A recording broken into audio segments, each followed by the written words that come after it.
Yo, what is going on, fans and coaches of the ASL? My name is Hutcho322 here, and today I'll be bringing you guys a brand new ASL Season 6 Week 2 weekly recap.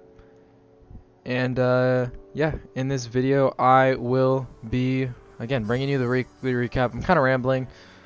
Whatever. As you guys can see on your screen, we have a brand new layout for weekly recaps. So the replay might be a little bit bigger, the stats might be a little bit smaller. Regardless, I just thought it needed a fresh new look just because the old one was a little bit pixelated. So this looks a little bit better. And yeah, without further ado, let's just go ahead and hop right into the first game. So the first game, we have the Aussie Genghis Khans taking on the LouisSWA. A pretty clean stat sheet from Mega Altari, just absolutely mopping the floor with Vish as Ian improves to 2-0, and Vish surprisingly is going to fall to 0-2. So let's go ahead and hop into it. So we're going to see Drapion lead out against Gyarados, and Gyarados is get off Intimidate. Drapion doesn't care, it's going to go ahead and go for the Poison Jab, gets a crit, which is really unfortunate for Vish because it's he's going to have to set up a sub as well. But he does go for the Dragon Dance, he's getting leftovers recovery back. Ian is going to try and go into his Slowbro, and Gyarados is going to go for the taunt, but it's looking like this Slowbro is packing him Bar Electric. Now Vish obviously does not want to stay in here, as Ian has free will to fire it off again, so he's going to go out into his Comfey. As Amoonguss is going to come out on the Comfey, as Comfey is going to go for the taunt, just wanting to shut down anything that Ian can possibly do. It's going to go for the U-turn, and Amoonguss just goes for the Clear Smog, possibly predicting a Calm Mind variant to come out, or just to hit it as hard as it can. And the Vullaby's not going to be doing too much damage as Cobalion is going to get leftovers recovery back. And Cobalion can go for the Stealth Rock here. Vish is playing a dangerous game with Cobalion being able to get Volt Switch, as he's going to predict that and go into his Comfey. So a very good play on Vish's part. The only issue is Ian has double poison, so it's still going to pressure Vish a lot. And the Drapion goes for a nice Poison Jab onto the Vullaby, as Vullaby is going to roost up on the following turn. And then Mega Altaria is going to go for the roost, and here is where the onslaught begins.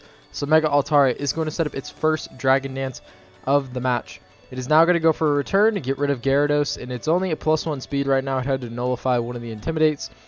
And out comes Big Bad Tangrowth, which is going to go for the Stun Spore, obviously not going to be affecting the Amoonguss. So good for Ian on his part. He is going to go for the Spore, but it also doesn't affect this Vullaby due to its Overcoat ability. So Ian is at this point trying to set up on Vullaby with Mega Altaria, and he's going to be biding his time, waiting for that moment where he can get a free D-Dance. But with Torn, he's going to go for the U-turn, as he's going to go out into his Mega Altaria now, expecting this thing not to have a Steel-type move, as Ian is just going to fire off the return there. And he can fire off another return, it will kill the Tangrowth or pretty much anything coming in. And this Mega Altaria is looking very, very threatening at this point, especially with it being Silvally Electric. That Earthquake is probably not going to be doing that much, but it's going to go for the Metal Sound, which is going to kind of scare Cobalion here. And Ian is not wanting to take something like a Thunderbolt, so he's just going to Volt Switch out into his Amoonguss, as that is Ian's plan to hit that thing up with a Thunderbolt. He is going to paralyze the Amoonguss, then goes for an Ice Beam. But luckily for Ian, he is not going to get paralyzed, and he's going to be able to fire off a Spore. Then going out into the Mega Altaria, as the Silvally stays sleeping, Mega Altaria can get up a Dragon Dance, and then just go for an Earthquake. And at this point, it's looking like Mega Altaria just wraps this game up. It's going to go for a return, down goes Tangrowth, and unless Heatran is Shucka, it is not living, and it is not Shucka. And then out comes Vullaby, which is going to go ahead and die to Mega Altaria. So Mega Altaria being one of the weekly heroes, just having an absolute onslaught here in week 2, and picking up all 6 kills for the match, so not bad for Mega Altaria. And then heading into match 2, we have the Hartford Wilmers taking on the Denver Nummels, and coming off a big win last week, the Denver Nummels are going to fall this week to the Hartford Wilmers, coached by TCP, who is going to improve to 2-0. A little bit of help from Ditto here, got 3 kills in the match, definitely impressive, so let's go and check this out. So we have Darmanitan taking on the Mew, and Darmanitan can just go ahead and go for the U-turn turn 1, as Gyarados is going to come out. The Master might have to be careful when he clicks Mega on that thing, because once he does, it is no longer a swap in a Darm. But we're going to see Avila go for the Curse here, and Demaster is going to go into his Hariyama. And TCP doubles out, eventually gets into Darmanitan, is going to U-turn into Florges. If Florges is going to try and pressure this thing, but TCP is going to make a double here, as the Master just doesn't care. He's going to go for the Iron Head, as the Megalodios is going to go for a Psychic, is going to get a crit, but the Superior is able to go for a Glare just to slow down this Roserade and hinder its ability to outspeed things or quite possibly even move. Bronzong is going to be able to get the rocks up, and the Master is just going to go and sack off his Superior. And now the Mew comes out and goes for his Zen Headbutt, which is going to one-shot this Roserade. So I'm guessing TCP was not expecting it to be an offensive Mew. But the Master is now going to go for a Swords Dance as the Florges goes ahead and defogs. But TCP doesn't really care at this point because Avalugg is a bulky monster. But Heliolisk comes out, goes for the Hyper Voice, gets a crit in return for the Superior crit, and is going to do a lot of damage. So Heliolisk is going to go for the Glare here. I don't know how much slower you actually want this coffee table to be, but the Master is going to end up going for the U-turn, getting out of the Hariyama to try and punch through this block of ice. But out comes the Florges. The Master does go for the Iron Head, so good prediction on his part. He's going to be able to knock that thing out. And he's going to have to take a Psychic here. I don't know if that crit mattered. Maybe if it was a Soul Vest, it might have mattered. I'm truly doubting that, though, because it was a Megalodios. I just know Hariyama is really bulky. So, the Bronzong is going to scare out, I believe the Megalodios was in. And then Darm is going to come in and go for a Flare Blitz. The Master does not want to take any more health on Gyarados, and he's just going to go into Gyarados for free right now, as the Avalugg is going to make an appearance as Gyarados just goes for the Crunch. And like I said, the Master knows that he has to keep the Gyarados non-Mega just so he can keep taking hits. And the Helios is going to go for Hyper Voice, crit the Avalugg again with Hyper Voice. Helios wants it out of here. And TCP is going to go ahead and go into his Heliolisk. And he's going to, go into his Ditto, transform into the Heliolisk. And he's going to make some magic happen. So he's going to go for the Glare here. It's going to be synchronized, but it doesn't matter because it's an electric type. A Thunderbolt, we're going to see a Para, Mew. It's going to take another Thunderbolt. It's parried again. Down it goes. So this is very unfortunate at this point. The Master is going to go out into his Mega Gyarados, which does live one Thunderbolt, but he's going to get parried. And he sets up a Dragon Dance, but it doesn't matter because he doesn't outspeed. So TCP absolutely obliterated him with hacks from Ditto. I still think he would have won the game. I mean, if Mew was able to break through and then Gyarados had a chance to set up, maybe, yeah, there's a chance that the Master would have won. It comes down to if Dharma is scarfed and stuff. It's a couple like different situational things, but either way, good on TCP for bringing out Ditto when he did, and he ultimately won the game 3-0. So, moving into the next game, we have the PC Barcelona and the Chicago Conch Elders. Two teams that will be equalizing this week at 1-1. And no weekly heroes to report, but let's just go ahead and watch the game. So we have Tentacruel leading off against Mesprit. This is going to favor Dave a lot. He can get up rocks for pretty much free here, but Shadow's actually going to stay in, and Dave actually just goes for the Psychic. He does not want rocks. He just wants to go ahead and get off that big Psychic. And he's going to Psychic again, getting really good damage into this Druddigon. Looks like Shadow wants to set up rocks of his own, but he's actually going for Glare. So it looks like both opponents are not really valuing rocks too much at this point. And Shadow's going to double into Zeraora as Dave doubles into Stakataka. Not wanting to take a close combat, he goes into the Mesprit, and Shadow's going to get some momentum with the Volt Switch. Lola Ninetales is going to come out to Moonblast the Mesprit, since Mesprit does not have reliable recovery. Shadow just wants to chip this thing down. And it looks like he's actually not Snow Warning, which is really interesting. I don't know if that was a misprep on Shadow's part. But anyways, this Sandslash is going to Swords Dance twice. So interesting, because this Rotom is able to kill it. And then Mesprit is going to come out, which is going to be able to Psychic this Nidoking. But the Nidoking is packing the Shadow Ball, so it's able to get rid of the Mesprit, and we're sitting at 5-5. And this Rotom puts on a lot of pressure on Shadow's team. I think it's offensive Rotom, just judging by damage rolls. And out comes a Stakataka on this Alolan Ninetales. And Alolan Ninetales is going to whip out to be what I would assume is hidden power fighting or ground. Fighting makes a little bit more sense in my opinion. Actually, maybe ground. It might be ground. But either way, this Stakataka is going to not technically get the kill, but still kind of gets credit for it. Knocked it down. Now it gets his first kill of the match, so good on Stakataka. Doing the work. Goes for Gyro Ball, gets a good amount off and is going to die. But that's a lot of damage going into the Zera Aura to help something like Rotom or Infernape pick it off. And it looks like this is a very speedy Rotom too, because it is going to be outspeeding the Nidoking. And it is going to be able to kill that, and just Rotom putting on so much pressure in this matchup. And Zera Aura is going to go for the Z Bloom Doom, the Z Grass Knot. And it's going to go ahead and get rid of the Rotom. And out comes Zygarde. Zygarde does not care about your HP Ice. It is going to live it. It is going to click Dragon Dance. And then it's going to start Thousand Arrowing everything. And that is going to wrap it up, unless this is Shucka Tentacruel, which it is not. And the Chicago Conch Elders picking up their first win in the ASL. And nice little cleanup at the end by Zygarde 50%. So, moving into the next game, which I think is the 4th game? Sounds about right. We have the Jersey Justice taking on the Portland Timbers. Jersey Justice coming off a forfeit win, and myself of the Portland Timbers coming off a loss. So, there is a weekly hero in this match. Mega Lopunny picking up 3 kills. And let's see how she gets it done. So we have Masquerain leading out against Cofagrigus. And gonna go ahead and swap out here, predicting the Magic Coat Cofagrigus. And gonna go into Rotom Heat, which does a lot. This Cofagrigus is offensive. Rotom Heat is gonna Volt Switch out into the Masquerain. Now seeing no Magic Coat, wants to get the webs up. And Volcanion is going to come out, which pressures out the Masquerain. And Milan is going to make a really good swap here, as expecting the Latios to come out. And under Trick Room, the Garchomp is going to be outspeeding Latios. So Garchomp is going to set up a substitute, but Masquerain can break that pretty easily with the Ice Beam, as the Garchomp is going to be able to set up the rocks.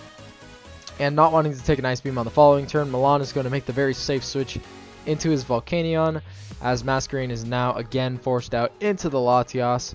And Volcanion goes for Sludge Wave. Now Latios is going to go for Recover, and Milan is whipping out the strats. He's got Explosion Volcanion here. And out comes the Metagross, and Latios is going to fire off its Z move with the Ghost EMZ. Never Ending Nightmare is just going to one-shot that Metagross, prevent it from clicking Agility. And out comes Garchomp, not caring about having Latios around anymore in the match. Just going to go for the Ice Beam, seeing it was probably Yachi. And Milan is going to go from his Deontay to his Licky Licky, and we're sitting here, Steelix, Licky Licky. Licky Licky goes for the knockoff, gets rid of the Shucka Berry, as Steelix is able to get up the Stealth Rocks. And Mega Lopunny is going to be brought out here against the Licky Licky. And Lopunny does go for a Toxic as Cofagrigus comes in, making that prediction there. And Lopunny is going to be swapped out in the following turn to Primarina, which is going to be able to take this potential Shadow Ball or Will-O-Wisp, but it opts to go for the Trick Room. And out comes the Licky Licky, trying to soak up all these hits. Big boy Licky Licky. And Primarina does not want to stay in here, as it is not able to break through this thing at all. And Steelix is... Excuse me, at yawn. Steelix is going to go for the Earthquake, as the Garchomp is going to be wished into the match. And Steelix is going to go for the Ice Fang, gets a Freeze, and prevents the Garchomp from attacking on this turn. Garchomp is able to attack the following turn, and we will have a double down, as Rough Skin will be hurting the Steelix. Or it's not a double down, it's just Steelix going down, and then Primarina is going to be able to revenge the Garchomp here. So, we have Licky Licky coming out. Licky Licky is going to be hurt by the hazards and be slowed down by the hazards. It is not to it KO'd by this Primarina, however. And I'm just going to go for the Moonblast again. Licky Licky soaks it up and then goes for the Brick Break. And Primarina is going to swap out here into the Mega Lopunny, just trying to put some more pressure onto this thing. And the Licky Licky does go for a Wish, and Lopunny is going to go for the return, I think. And Lopunny is just going to go ahead and crit this thing. Does not care. Get rid of that boy. It is out of here. That's 1 kill for Mega Lopunny. Out comes Licky Licky. There is no way on this planet you are living a high jump kick. And out comes the Mega Deontay. Milan is not going to Mega Evolve, trying to live this hit a little bit better. But that's not going to be the case. Mega Lopunny is going to get that kill. as the Portland Timbers will win 5-0 after losing in the first week. So, moving on to match number 5. We have the Philadelphia Flagons taking on the Utah Hoots. We do have our 4th weekly hero of the week, which is Del Fox. Del Fox picking up 4 kills and absolutely tearing through Ferret's team. And yeah, let's just go ahead and hop into it. So we have Empoleon taking on Mega Venusaur here. And Empoleon is going to happily accept the Leech Seed as it's going to be able to get off rocks. As Susie's going to go right out into his Del Fox, and Venusaur is going to go for a big EQ. Very good on Ferret's part, and Susie doubles into Pinsir as Ferret goes into Scrafty. So Susie can do a lot with this, but he's going to actually go out into his Tapu Koko as the Celesteela is coming out. So Susie's making a lot of doubles right now. Ferret's not getting the best of them, but Susie does go for the U-turn. So again, Susie is picking up momentum fast. He's going to get a Fire Blast, kills the Claydol. Down it goes. So out comes the Scrafty on the Del Fox, which Pinsir is going to be able to take the hit. Rock Slide is going to hurt a lot, but this Pinsir can pressure Ferret's team. He pressures Celesteela to come in every single time, as Pinsir is going to fire off the return there. And Susie is forced to swap. He obviously does not want to lose this thing to like an Air Slash or a Flamethrower. He's going to go out into his Empoleon, which is Shuka with Roar. This thing is going to go for a Leech Seed, as Empoleon does go for the Roar. And Scrafty is able to get off an Intimidate. It's going to get a little bit back from the Leech Seed. And Dragalge is going to be coming out as Ferret tried to go for the Poison Jab, predicting the Tapu Koko to come in. That is not the case this time.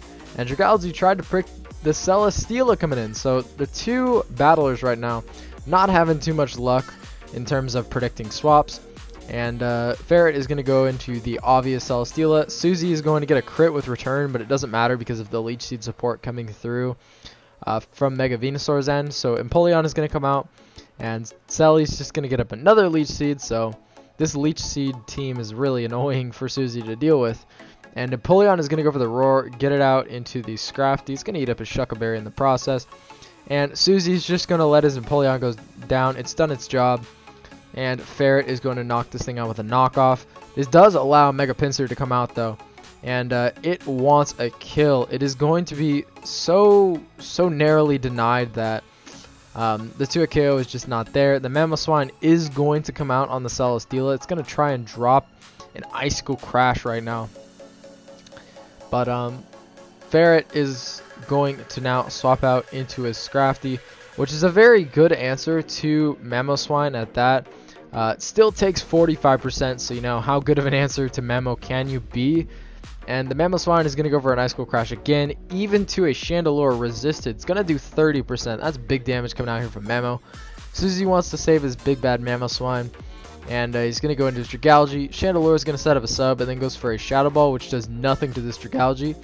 And I'm going to assume that it is in Power Ground. That would make the most sense to me, otherwise you'd just run Scald. The Dragalge is going to go for the Draco Meteor, which is going to miss, which kind of sucks. And the Mega Pinsir is going to come out on the Leech Seed, and then out comes the Celesteela. Susie could have doubled into Pinsir, clicked the Close Combat because it was kind of obvious, but he just wanted to keep it straightforward because now he goes into his Tapu Koko. Celesteela goes for Protect, and Tapu Koko is going to reveal the Wild Charge. So this puts Ferret in an interesting situation because Sylveon is not going to take these hits. It just doesn't. And the Venusaur is also going to be hurt by Brave Bird a lot. And Dragalge is going to go for the Sludge Wave here onto the Sylveon. We'll see if Ferret opts to stay in, predicting an over predict. He's going to go into his Mega Venusaur, good middle ground, and Susie's going to go into his Del Fox, trying to wreak some havoc right now. He's going to go for the Fire Blast, gets rid of the Scrafty, so good on him for just keeping it simple with the Fire Blast. Out comes the Chandelure because this is choice locked Del Fox, so the Chandelure is going to be able to set up a sub, but this is the last time that Chandelure can realistically do that. And Dragalge is going to come in. It is not going to be 2-hit KO'd from the looks of things. And Chandelure is going to go for another Shadow Ball, but it does get a little bit higher roll on the second time around. But Tapu Koko does get a free switch in here. As Mega Venusaur comes out, the Wild Charge is going to bring it into a range where Brave Bird is pretty much a guaranteed kill. And Susie is going to pick off the Mega Venusaur. And Tapu Koko looks so good at this point. Susie is going to go for the U-turn though. He's going to preserve this thing to help him take down the Shandy and the Selly, so good on him. He's going to go into his Delphox and is going to then go for the Fire Blast. And he can't, like, Ferret can't go into his Chandelure, so this is Susie's best play because Chandelure does die to rocks here. And Ferret has to go into his Sylveon and pray that he's able to live this hit. But this Fire Blast is going to be doing a lot, and Ferret's actually going to leave it in, which does die. And this Delphox is just absolutely claiming lives. And Celesteela is going to go for the Protect, just maybe trying to PV stall. This is Susie's last Fire Blast at this point. Celesteela does not get the double Protect, and the Delphox will be able to claim its 4th kill of the match, getting rid of the Celesteela. And Delphox, Fiery Fiona, putting the team on her back and carrying the Utah Hoots to their first victory in Season 6. So, match number 6. We have the St. LouisSWA Blues and the Seattle Togedemaru's. Good to see Brett finally play in the ASL, and he's actually going to pick up his first win in the ASL in his first week. So not bad. He's also going to get Greninja to Weekly Hero. And Malone did get a lot of kills with the Thunderous Therian, but it just wasn't enough to prevail in this week. And let's go ahead and check it out. Take a drink of water real quick. So Aselgor is going to go for the U-turn as Mega Slowbro is going to come out. Muck is going to go for the Fire Punch, actually. And then Slowbro goes for the Toxic as the Jirachi comes in. And the Jirachi goes for the Flash Cannon as Donphan comes in. So we're seeing a special Jirachi here. Probably helps Brett break Malone's team a little bit better. As the Goodra comes out, the Gliscor is going to come out, not fearing the Ice Beam at all, I guess.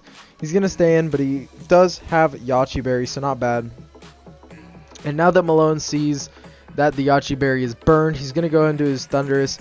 And Brett just seems pretty okay with sacking off his Gliscor here. And the Thunderous is going to go for a Volt Switch, so there's nothing really stopping Volt Switch spam if that's what Malone wants to go for. But Mega Amphi is interested in claiming lives at this point. It's going to set up an Agility and it's going to start hitting really hard. It's unfortunate that the Goodra is base 150 special defense, so it's going to chew that thing up relatively well. And the Draco is going to come through here and destroy Mega Ampharos. The Alolan Muck is going to come through and is going to be able to go excuse me, for the Poison Jab. And it's going to get the Poison due to Poison Touch. Poison Touch with Poison Jab is kind of broken because you get poisoned so many times. It's insane. And Silver's going to be trying to slack off the damage, but he's going to finally just go for the Scald. And we're going to see that his unaware Clefable, more than likely there for a setup variant of Thunderous or Slowbro. Probably not for Kartana, I mean. Kartana rips this thing in half. But we're going to see a Moonblast coming out from the Clefable as the Mega Slowbro seems interested in just continuously firing off Scalds. And the Clefable is going to be a Wish variant, so we see that. Not Moonlight, it's Wish instead. And Kartana is going to be able to go for a nice and Smart Strike here. It does really, really good damage. The Iapapa Berry is going to come back. And Malone is going to just let his Kartana go down here. I guess he didn't see Fire Punch from earlier when it was initially clicked turn 1. But he's just going to let his Kartana go down. And this puts Malone in a really bad situation because his Goodra now goes down as well. He has nothing to effectively break the Clefable.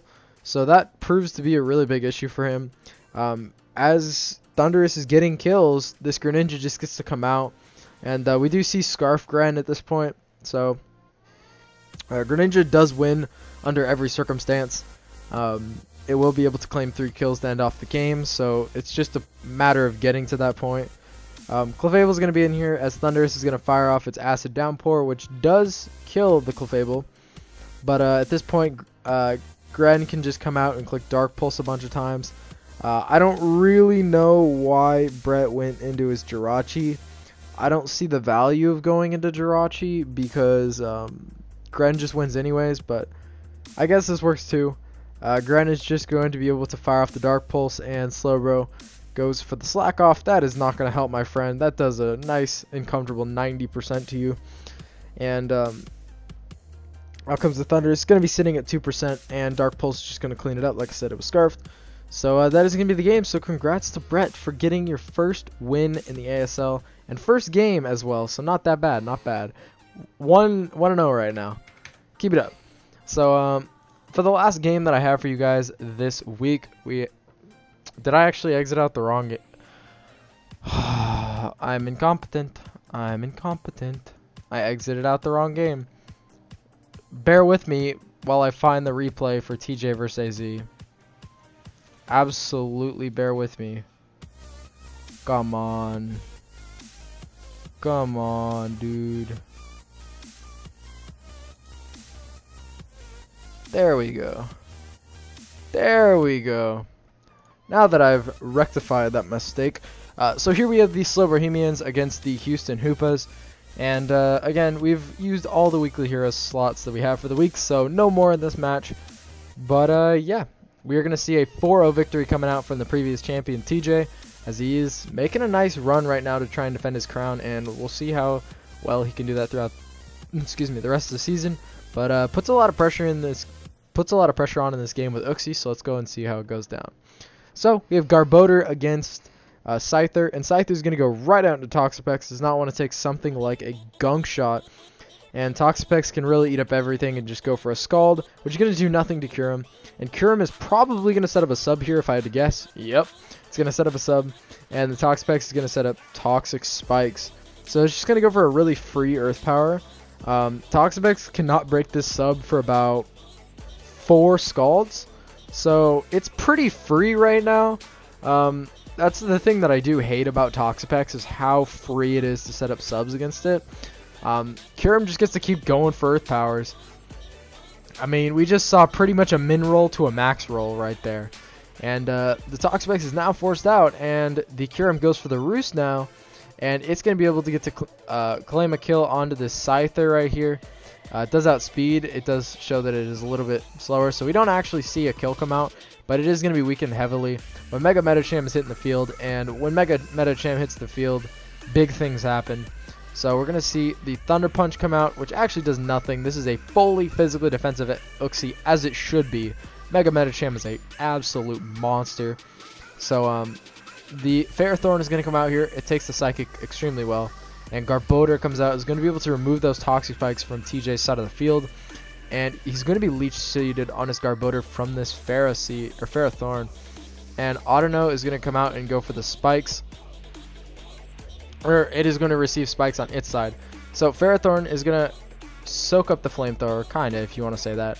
It's going to go for the Leech Seed, and there's a lot of Spikes on the field right now. Maybe Lando wants to go for the Defog. That is something AZ can whip out here. There's just a lot of hazards on both sides of the field. But he's actually going to reveal to be a Rock Polish variant. But it is an Ice Beam coming out here from the Autono. Luckily for Lando, it's going to have Leech Seed help, bringing some health back in. But the Continental Crush is not going to be able to pick it off. So Lando does die. It gets the Autono weak, if you want to consider that a consolation prize, I guess. The Uxie is going to come out, and AZ just decides to go for the high jump kick, which actually does more than the Thunder Punch, ironically enough. And he's just going to go for the high jump kick, suicide his Metacham, but does get rid of the Uxie, so that's pretty valuable, honestly. And this Ferrothorn is going to come out against the Ribombee. Ribombee's going to fire off the Hidden Power Fire, get rid of that thing, as Grand Bull is coming out. Grand Bull is going to get the Intimidate off, which really doesn't matter.